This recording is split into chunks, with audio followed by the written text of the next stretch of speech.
Hey, what's up guys? In this video we're going to talk about constructors in C++ programming. Constructors have the name same as the class name. Like in example, we have one constructor, so the name of the constructor is same as the class name, which is student.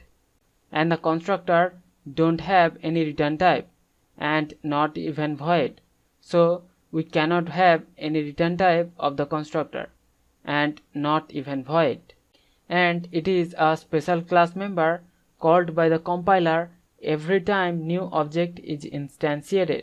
So whenever we create one new object, then the constructor is invoked by the compiler, and it is used to initialize object of a class. So the prime reason to invoke the constructor whenever we create one object is to initialize the member of the object. And there are three types of constructor: default constructor, parameterized constructor, and the copy constructor. So first we're going to talk about the default constructor. So the default constructor does not take any argument. Like an example, here inside the class student we have one default constructor, and the constructor does not take any argument.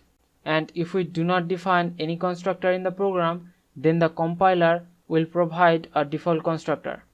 So even if we do not provide any constructor, then the compiler will provide a default constructor in the program. So in this example program we have one class called student. Now inside the class student we are going to create one default constructor.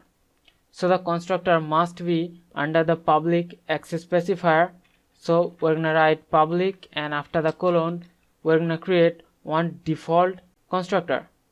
So the name of the constructor will be student, and because this is one default constructor, it will not take any argument.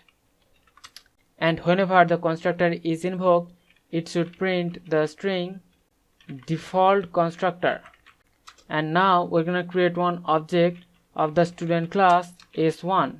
So whenever we create one object of the class, then the default constructor will be invoked, and it should print the string default constructor onto the console. So I'm gonna save this program and I'm gonna run the program, and you can see the output default constructor has been printed. So this way we can create one default constructor which does not take any parameter, and whenever we create one object of the class, then the default constructor will be invoked, and whatever the code we write inside the default constructor will be executed. So hope you understand the concept. We'll see you in the next one. Thank you.